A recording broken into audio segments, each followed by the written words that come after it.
Sir சினிமாவில் மாத்திரம் ஏன் நீங்க வந்து வாரிசு வேண்டாம்னு எஸ்பிபி சாரும் பயந்துருக்காரு, நீங்களும் பயப்படுறீங்களே? ஏன் சினிமா வந்து அவ்வளவு ரிஸ்கான தொழிலா? புரியல எனக்கு. வாரிசு சினிமாவில் வர்றதுக்கு எஸ்பிபி சாரும் ரொம்ப யோசிங்கன்னு சொன்னாங்க, நீங்களும் வந்து பையனை உடனே இது பண்ணல. ஏன் சினிமாவுக்கு கொண்டு வரதுக்கு ஏன் இவ்வளோ யோசிக்கிறீங்க? சினிமா ரிஸ்கான தொழிலா? அது உண்மையாக சொல்ல முடியும், ஒரு சென்டிமெண்ட்டாக நினைக்கிறேன் நான். கேவி மகாதேவன் சார்லேருந்து நீங்கள் எடுத்தீங்கன்னா எம்எஸ் விஸ்வநாதன் அவர்கள் எல்லாரும் ஃபேமிலியில் எல்லாருமே தயாரிப்பாளராக இருந்தாங்க. பெரிய சக்ஸஸ்ன்றது அவங்க பார்க்கல, அது என்னமோ தெரியல.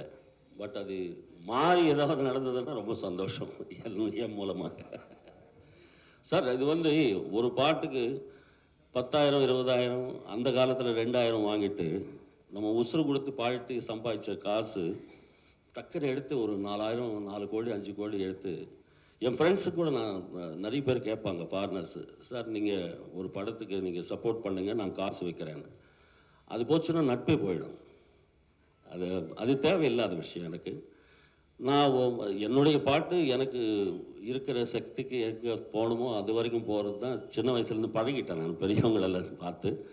இது வந்து பெரிய மார்க்கெட் சார். இது வந்து யாருக்கு என்னென்ன அமைஞ்சிருக்குமோ அது நோக்கி போகிறவங்க போகிறாங்க. என்னுடைய ஸ்ட்ரென்த் என்னன்றது தெரிஞ்சு நான் போயிட்டுருக்கேன்.